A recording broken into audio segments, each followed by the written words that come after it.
have more than one arrows. So let's abstractify this a bit more and say that we have this sort of a relationship A, B, C, and D, where A and B are sort of connected using normal edges. C and D are connected using arrows. What does this mean? So I'm not going to ask you guys to explain this, but the thing is, whenever we have more than one arrows, um, the standards for ER diagram are also varying across different implementations, right? So there is one standard that actually sort of makes sense, I guess.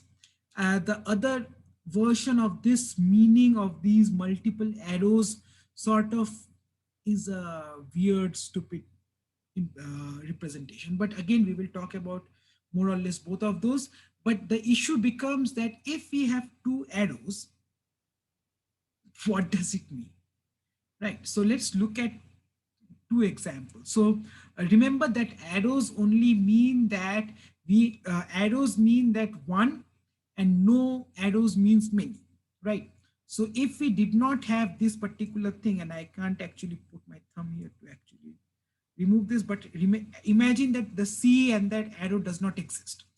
Then in that scenario, this A and B together are entity sets that are many to one, and where one is D, right? Okay, so imagine that now we have this sort of a diagram that says A, B, C, and D, where it is an array relationship that has four entity sets merged together into a single one, into a single relationship. First things first, you would really never in your life use a relationship model that looks something like this.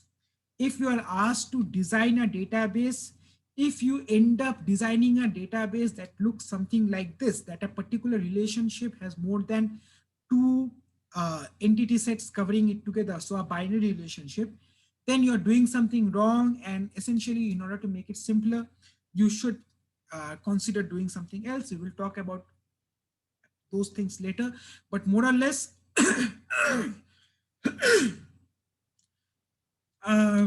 okay, so first let me explain what this means.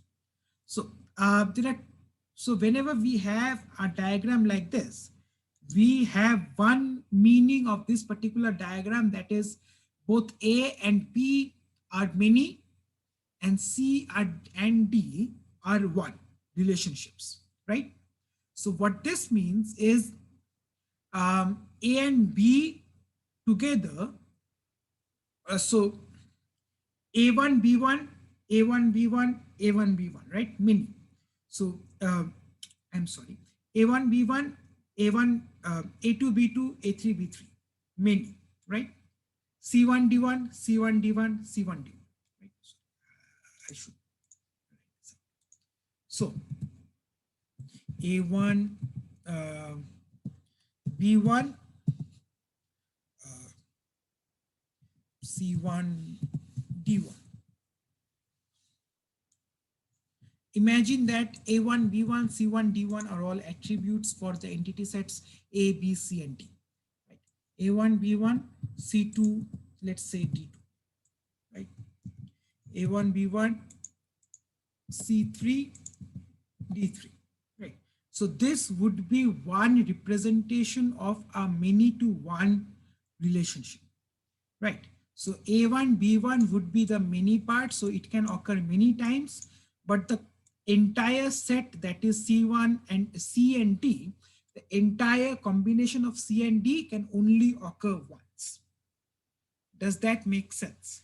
So give me a sec. Where's that thing?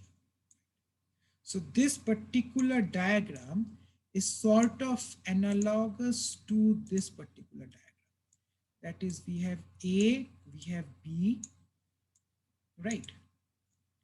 And let's say that these are all connected directly without any arrays, without any arrows. And let's say this is A and this is B, right? And let's say that we are saying that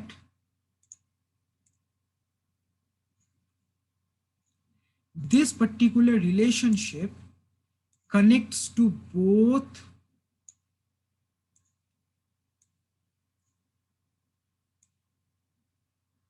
C and D as a singular relationship, right? So we have C and we have D, right? So the first meaning of this particular relationship would be that A and B are your many to one relationships. Both A and B together can occur multiple times, but C, D together as a pair can only occur once, right? So this is what the first meaning of this diagram states. Okay, so A1, let's take some examples. So A1, B2, let's say some tuples, these are some tuples, right? So A1, B2, and note that for this particular diagram, this assumes that the primary key is A comma B, right? So A1, B2, C3, D5, all good. We can have this relationship. Then now let's look at the next one. A3, B4. Well, A3, B4 has not occurred before, and A and B are primary keys. So A3, B4 is fine. C3, D2, fine again. Now let's look at this particular statement. A3, B4. And then we have C6, D9. We say that this is not possible. Can you guys tell me why? Any ideas?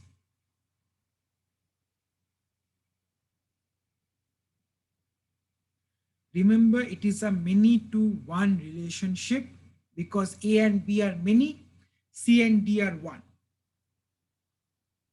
right? A and B can only occur as a many relationship. Anyone? Yo, long, paste it as a public chat and explain a bit more.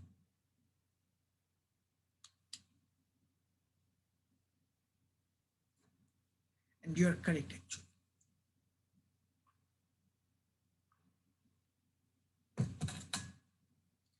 Right. So A3, B4 already exists, and that is why this becomes exactly long. So A3, B4 already is used, and that is why, since it's a many to one relationship, this means that this A and B has to be unique. Right. What was a many to one relationship? Well, a many to one relationship was blah and blah, where we had blah, blah, blah, and blah, and let's say blah and blah. So a many to one relationship was many things could relate to one single thing. But that also meant that this many part was the primary key. These cannot be duplicated, right? The same thing here. A and B are primary keys. We cannot have duplicate primary keys in this representation. A3, B4 already exists, and that is why A3, B4, C3, D2 already exists, and that is why A3, B4, C6, D9 cannot exist. Does this make sense? This particular meaning of this particular diagram, because we will move on to the next particular meaning of this diagram. Any questions about this diagram? Dylan, Taha, Alex, how long? Jordan already answered. Long answered. Only answered. Yeah. Okay. So this was sort of the simpler representation or the simpler meaning of this particular diagram. The other representation, the other meaning of this diagram could be that A, B are still many, but these are related to C and D separately, right? And that is, give me a sec. That is, it would have one relationship for C and another relationship. I really can't draw a straight line. Another relationship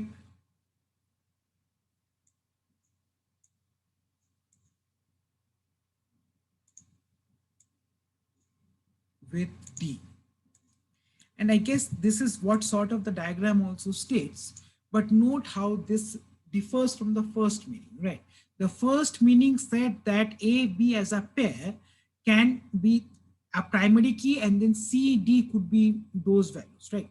But this particular representation says that either A, B, and C could be a candidate key, or A, B, and D could be a candidate key. But there is no requirement between C and D.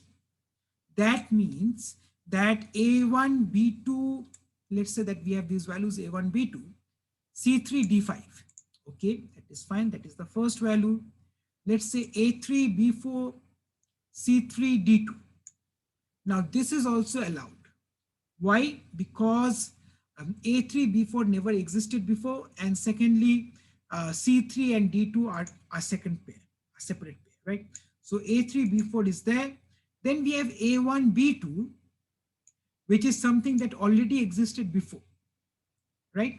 A1, B2 already existed before, but C1 as a triplet, so A1, B2, C1 never existed before, or A1, B2, D4 never existed before. So A1, B2, C1, D4 is a valid quadruplet.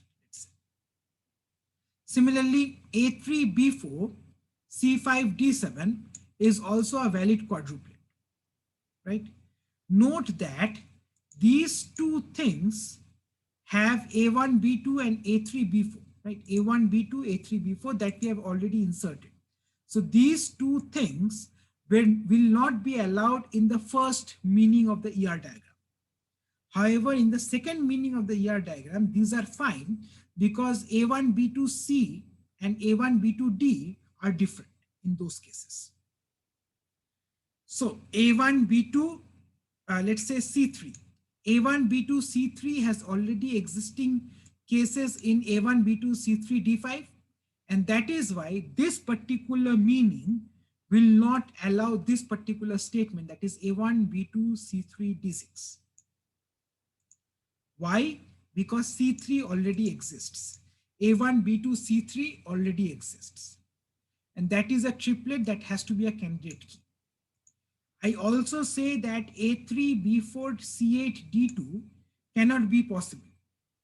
Can you guys tell me why? Am I correct in saying this? A3, B4, C8, D2. Why is this not possible? What constraint is it not satisfying in terms of exactly D2, right? Because A3, B4, D2 already exists, and since that is also a candidate key, we cannot actually implement, we cannot actually represent this particular thing. So very good, Jordan. So this is basically the dumb representation or dumb meaning of this particular representation. But again, both of this can be valid. You can go to one company that follows the first meaning. You can then change your jobs and go to another company that follows